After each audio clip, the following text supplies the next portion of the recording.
During the time that I was working through whether or not if I wanted to take this internship, I called my grandfather and I said, can you believe that they have the audacity to offer me this salary for this internship, and I have a master's degree? And he got my head together really, really fast, and he said, stop worrying about where you start, but focus on how you finish. New season, new energy, realer, rawer, more powerful than ever. This season, we're pulling back the curtain on what it truly means to lead with purpose, live with grace, and keep going when life tries to knock you off course. We're diving into the leadership that transforms lives. I'm Kelley Cornish, and this is Life and Leadership Unplugged.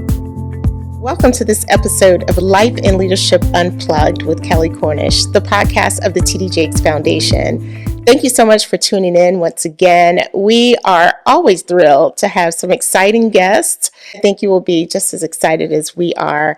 We have the pleasure and the honor of having a conversation with the new city manager of Dallas, Texas. She is no stranger to the world of government, and she is going to tell us our story. And so I would like for everyone to help me welcome Kimberly Bizor Tolbert. Thank you so very much. Thank you for having me, Kelley. I am excited. This has been a while. We've talked about this for a while. I had the pleasure of meeting you in June of 2025. We were all part of this wonderful event when Oprah came to the city of Dallas and got to experience that together. So I had some time, a little bit of time to spend with you, but I really been admiring you from afar, from the screen. You have really trailblazed, and we're going to talk about that. You have a life of service. Well, I want to talk about that. But just first start off by asking, how are you doing? It has been, almost a year? It feels like 10. Feels like 10. Yes. It has been. It's been for me, it was everything that I dreamed of. This is what I knew that one day, if I kept my focus on who I was as a person and really what I wanted to bring into this professional realm of service, what it would look like. And so I dreamed it, I believed it, and I just waited for God to deliver it for me. It's still fun. I'm still having a great time. I get up every single day and I remind myself of why. And I just get out and I get it done. So I'm having fun. I've got a great team of individuals who show up every day. When you have over 13,000 team members, I feel like every day they motivate me just as much as I motivate them. So I'm having fun. I'm still enjoying it. I'm still going in every day with the same smile, the same laughter that I had day one. Yeah. I love it. So tell us a little bit about your trajectory, because I think that is really important when we think about leadership. Nowadays, so many people think you can just step into a role 2 years in, you're a leader, right out of college. Sure. You've had a journey. Absolutely. Absolutely. To hear about that. Absolutely. My journey really started very young. I would say probably, I think I was either 7.5 starting my 8th, kind of year of life. I was raised with not only my mom, but my grandparents. They were restaurant owners, and they had one of the only Black-owned restaurants in East Texas and Tyler. That's my home. And so I spent a lot of time with my grandparents. My mom was a single mom working 2 to 3 jobs, and my grandfather used to pick me up from school. And so I was the one who often was in the car with my grandfather as he ran errands for the restaurant. And so we would be all over town picking up supplies and food and all this good stuff. And so because I like to talk a lot, I would just wear my grandfather down. And I remember this because it really changed my life. I want to tell you the story about how we were riding around town one day, and I'm asking questions. And the questions are really about why things look different on the side of town where the restaurant was, which was really South Tyler. And I grew up in North Tyler. And so I'm just asking questions, why do the playground equipment look different? And there's sidewalks and street lights, questions. all of the things that got me excited about being in that side of the city, I didn't experience in the side of the city that I grew up. And so I remember my grandfather just kind of cutting me off because these questions were going probably faster than what he could answer. And what he said to me was something very simple, but it was very profound. And he said, "Are you going to complain about the differences that you see? Or will you do something about it?" Wow. That moment in my life, it turned from the why these things are different to, well, what can I do about it? Mm-hmm. And so in a lot of ways, I think public service found me at that age, because one of the things that I realized is that I could be a part of the solution. Yeah.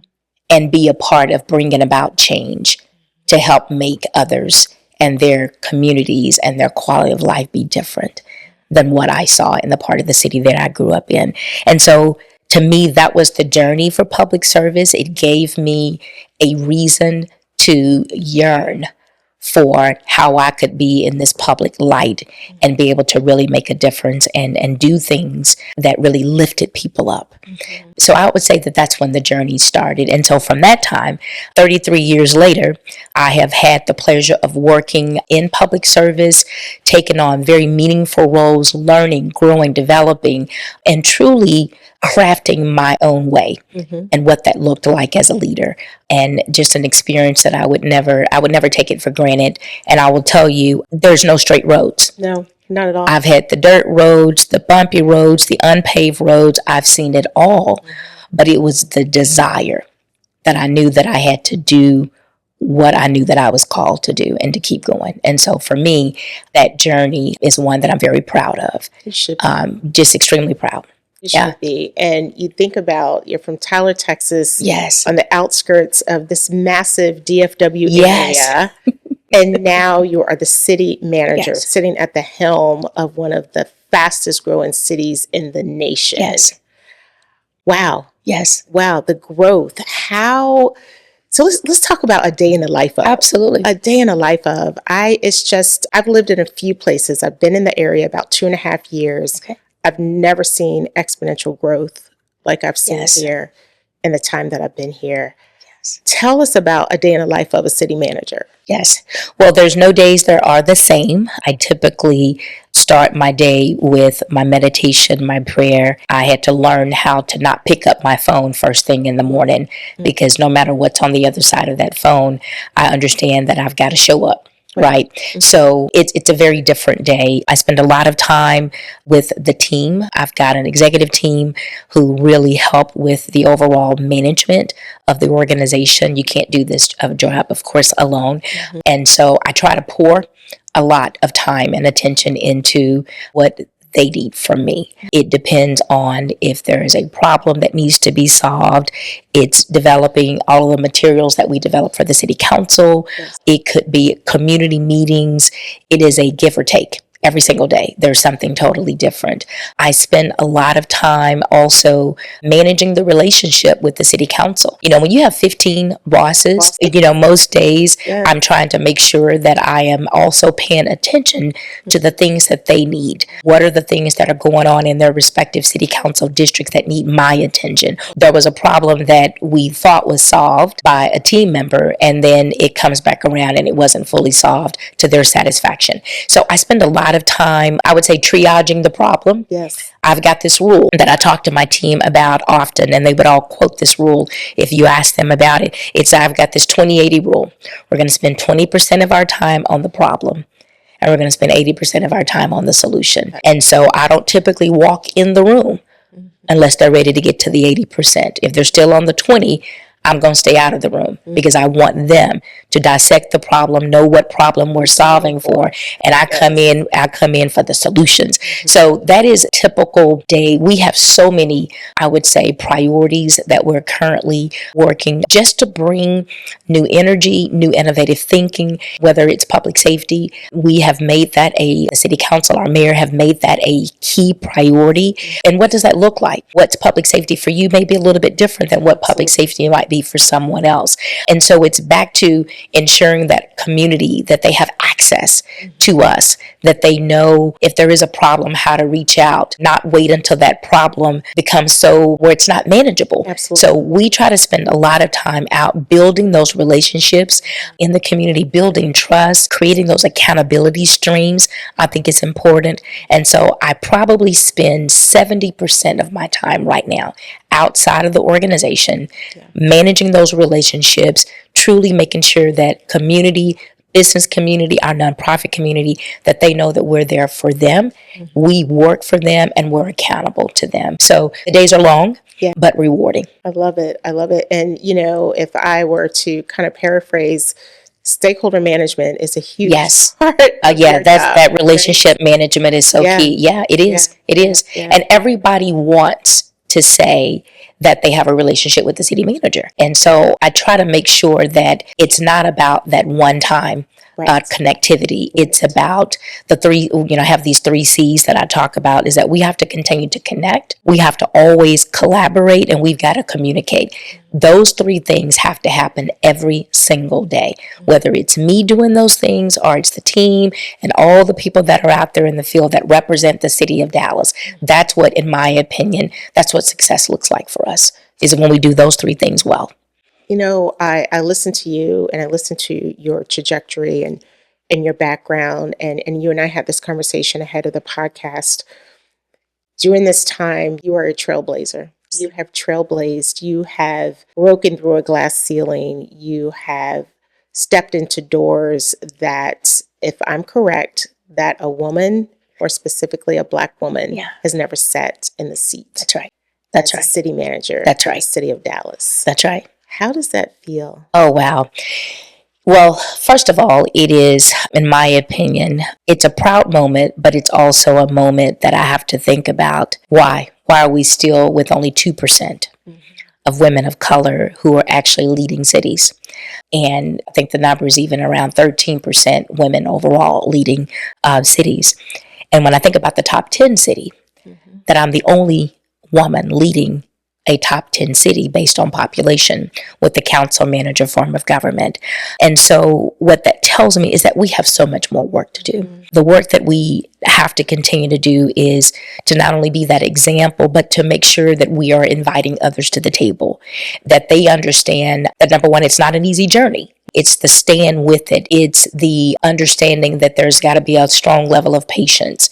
And I will tell you, after working for 5 city managers over the course of my 33 years, patience has really been that it would all happen. But it's really a full circle moment for me as well, because I started with the city as an intern at the very, very, very bottom. And I tell this story about how they didn't pay me well as an intern. And I remember during the time that I was working through whether or not if I wanted to take this internship, I called my grandfather and I said, can you believe that they have the audacity to offer me this salary for this internship, and I have a master's degree? And he got my head together really, really fast. And he said, stop worrying about where you start, but focus on how you finish. And so it's a full circle moment. It is to come from that place, being the internship, being the lowest paid in the entire department that I worked in during that time. And I started out in the mayor's city council office. And now having the responsibility of leading a city with over 1.3 million residents every single day, I know that this is all God inspired, and it's an assignment from Him. What a story! Yeah. This is so inspiring, and it resonates with me. It will resonate with those who are listening. And before we go to break, you made me think about something. We have something in common. When I was in college, the first internship I had was with the county administrator, a small town in South Carolina where I was going to college. And it was so interesting because I was going out doing surveys or knocking on doors or doing something. I don't know what I was doing, but I just thought it was so intriguing. And she was a woman. And I was like, wow, this is a woman leading the county right now. And so I stayed a few more years following graduation and worked for a quasi-governmental organization, but just the experience at a young age. And so I think about young people, if you want to make a difference and be part of the solution, like working in city and county governments is a way to really go back the problems and form solutions around. Absolutely. It's I have something on one of my social media sites, and it says that I'm a public policy enthusiast. Wow. And for me, I get excited about creating and developing ways that, again, how do we open up those doors? How do we ensure that economic mobility and the opportunities and the access that people need for jobs and services, how do we bring all that together? Mm-hmm. And so, in city government in particular, and that's where I've spent the majority of my professional career, is that you can impact everything from, if you want to work in the animal services department, to all the way to becoming a firefighter or being a police officer. There's so many ways and so many disciplines that are built into how you deliver government services that you can learn, you can grow, you can shape, you can develop, and really bring meaningful change to a community. And that's what keeps me excited about this work. And so you're absolutely right. It's, what path do you want?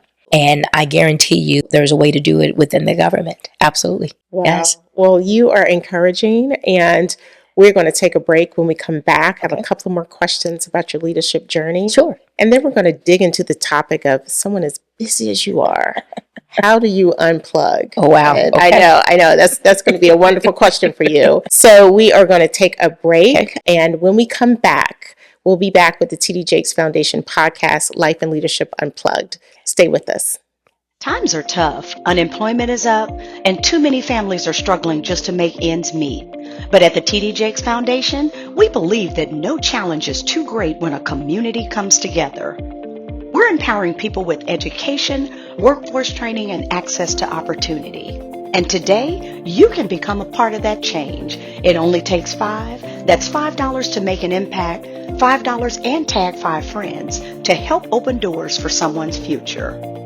And thanks to Wells Fargo, the first $1 million raised will be doubled. That's right, your $5 instantly becomes $10 of impact. Join the Power of 5 by texting Power of 5 to 53555. Together, we can change lives. And welcome back to Life and Leadership Unplugged with Kelley Cornish. It is the TD Jakes Foundation podcast, and we are excited to welcome back one of our amazing guests. She is a trailblazer.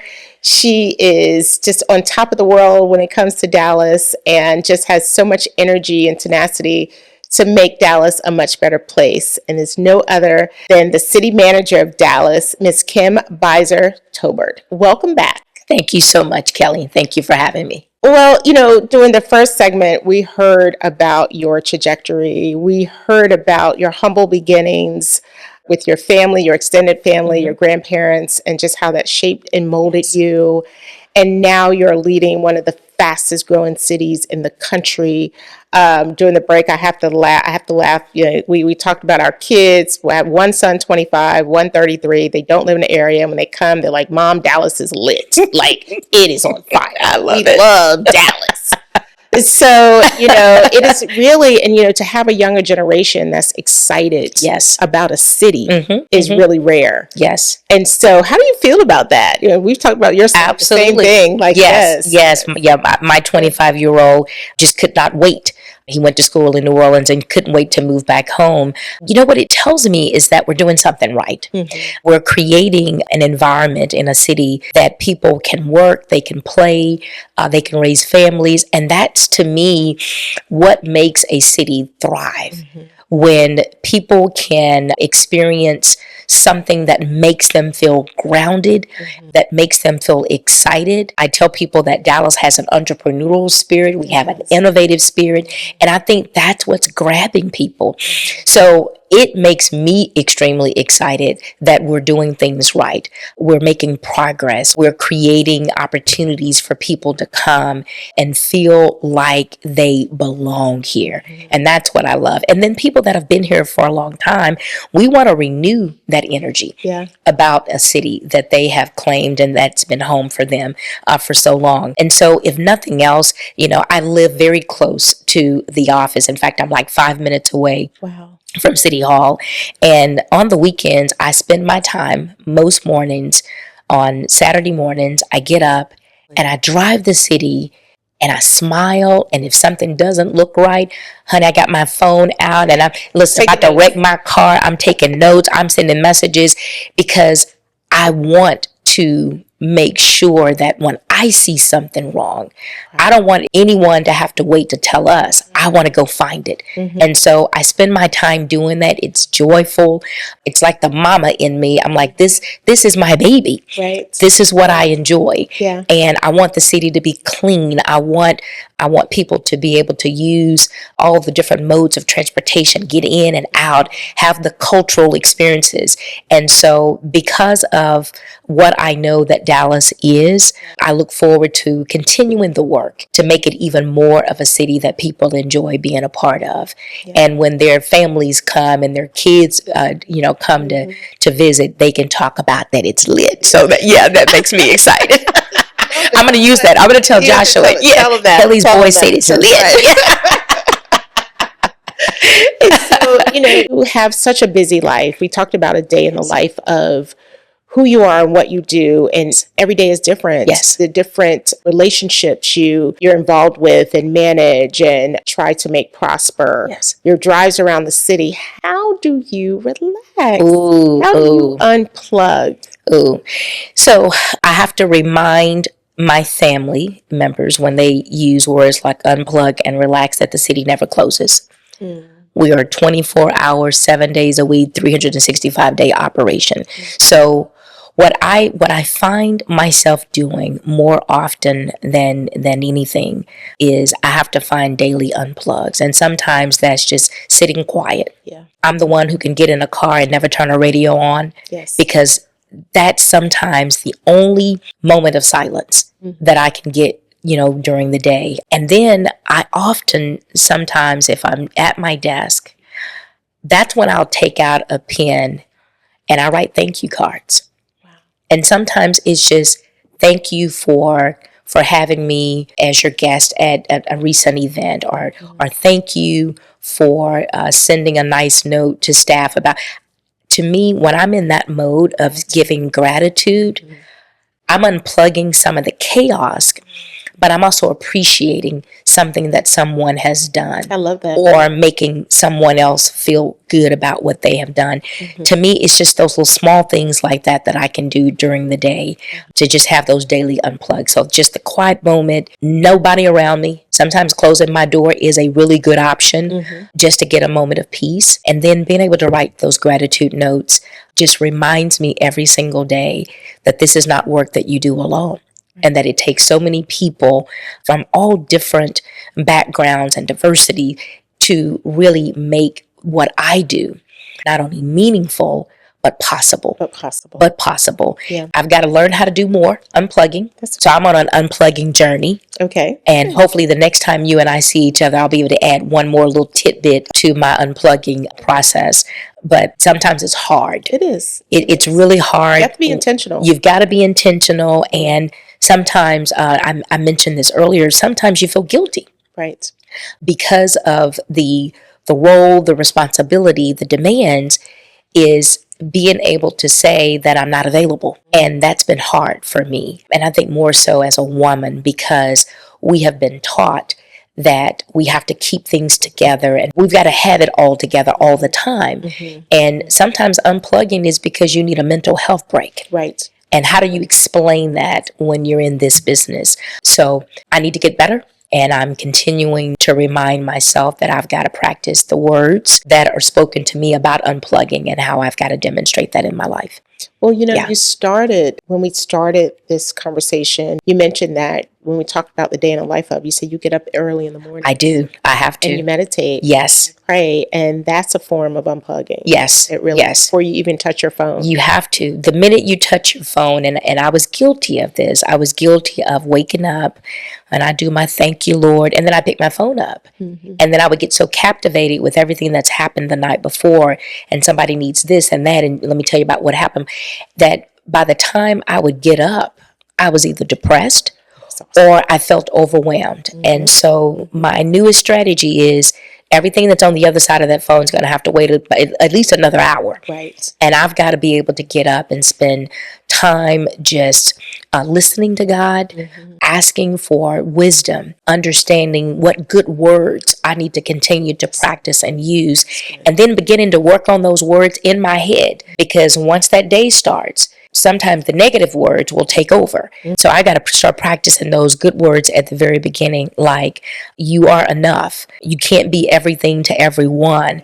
One step at a time, 1 minute at a time, 1 second at a time. Things that just, back to the affirmations that you talked about. What are the things that I have to make sure that I'm affirming in my own head every single day to be able to continue on this journey and on this assignment? I love it. Yeah. I love it. You're so grounded, and the wisdom that you bring to the role, you can already see it. It comes with, you're new to the role, but you've been in the environment. Yes.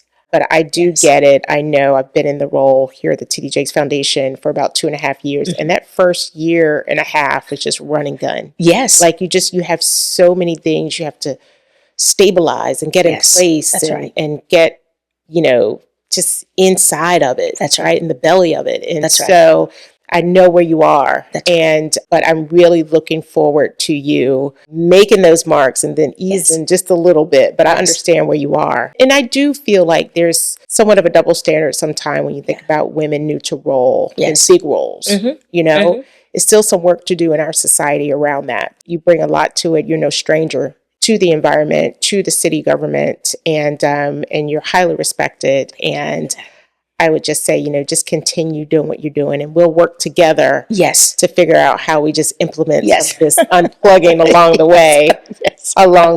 And so as we get closer to the end of our interview and our conversation, at the TD Jakes Foundation, community transformation and well-being is a huge part of who we are. It's one of our pillars, as well as financial inclusion and workforce readiness.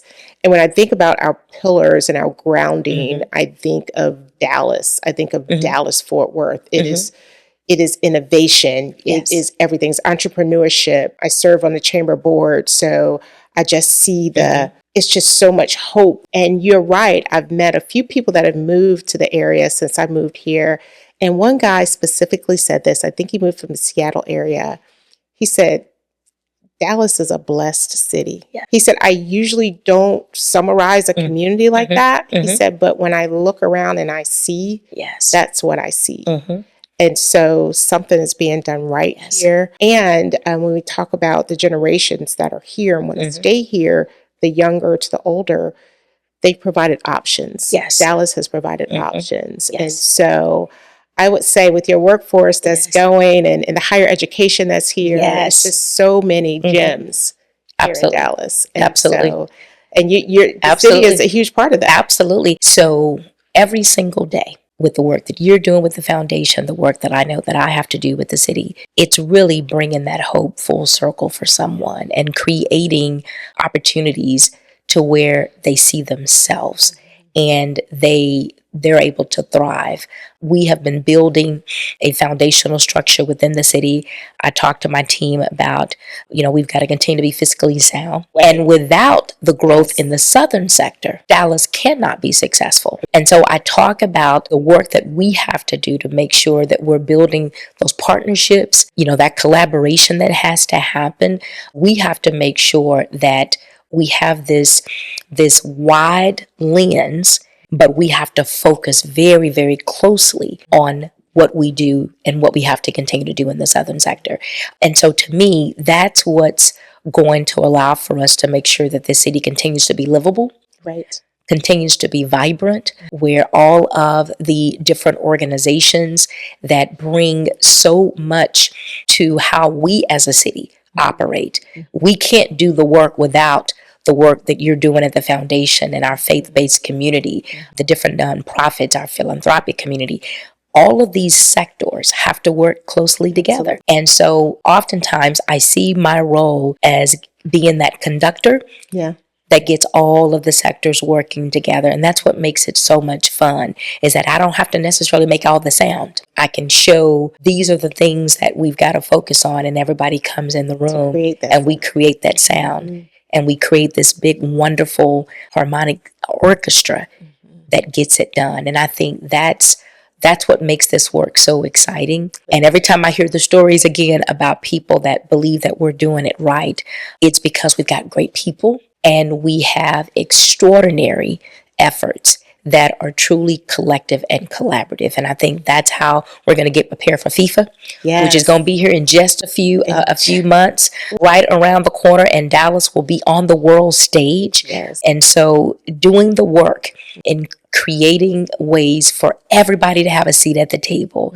is, I think, what the world is going to see when they come in here next year. They're going to be like, not only was Dallas a great city, it left a lasting imprint on their minds and their hearts. And that's the kind of city that I want to be leading.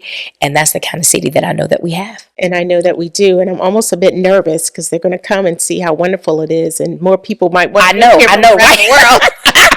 Yeah, I'm still trying to put cars over. I know. We've been talking about Y'all Street, and the mayor and I laugh about this often. He's like, Kim, so I think what's going to happen is that all the Wall Street firms, they're going to want to move to Y'all Street. And I was like, yeah, but let me go figure out where I'm going to get this housing from. That's right. But I want to just bring them on. It's some more highways. We need some more highways, right? Yeah. Yes, we definitely need some more highways. But yes. I love it. It's a great problem to have. It is a great problem to have. It's a great problem It's a great problem to have. Future. Yes, it does. Hope. Yes, it does. And so whatever you all are doing, continue to do it. Thank you for that. And in that, it's just interesting. You just led me right to how we end this podcast around hope. Yes. And so I get to share my hope for you as you're inside of this journey. And then I'll ask you to share the same for me. So Kim, my hope for you is that you continue to lead with grace. Because you're just so gracious and your spirit is just so calm, not just in how you serve others, but in how you serve yourself. You are aware that you're going to have to do more to reset and unplug. Yes. Your heart is also so kind that you don't want to disregard what needs to be done. So my hope for you is that you've shown that strength and stillness can coexist and that rest is not a retreat, it's a requirement. Yes.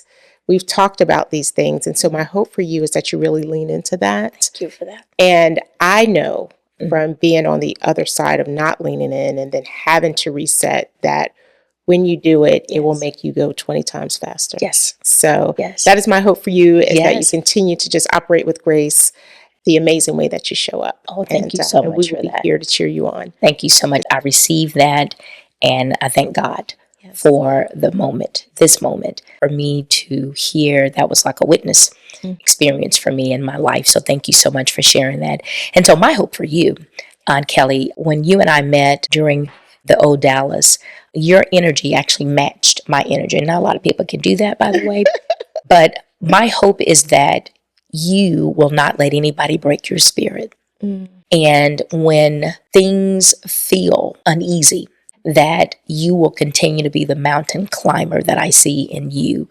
Mountain climbing is hard sometimes because we get halfway and we keep wondering whether or not if we should just turn around and go back the direction that we've gone. So my hope for you is that you will continue to climb those mountains on a personal level, on a professional level, and not necessarily climb the mountain to when you get to the top that the world sees you, but that you will continue to see the world. And through the foundation and through your personal journey, that you will make the changes and bring about the solutions that you know that we need, not only in Dallas, across the country and throughout the world. And I want you to remember Kim when you're climbing. Kim stands for keep it moving. And oftentimes, it's how we continue to move and how we have to move through life. People don't understand. As women especially, that even when we're down, even when we're broken, even when it's betrayal, even the things that sometimes make us want to give up, we have to find the will to keep it moving. And so that's what Kim stands for. So I want you to remember that. I will never forget that. I absolutely love that. And I receive it. Yes. And I go back and listen to these. And this part just really, really settles in me. And so I thank you for that. Thank you. And I thank you for your spirit in delivering it. Thank you so much. God bless you. God bless you as well. Everyone, I told you it was going to be a powerhouse of an episode. And once again, I would like to thank you all for joining this episode of Life and Leadership Unplugged with the amazing city manager of Dallas, Texas. Yes, Dallas. Kim, before I close out, I just want to say congratulations. Thank you so much. And the world is continuing to wait to see what else you have in store. Thank you so much. Let's please thank Ms. Kim Bizor Tolbert for joining us. Thank you. We'll see you next time on Life and Leadership Unplugged with Kelley Cornish.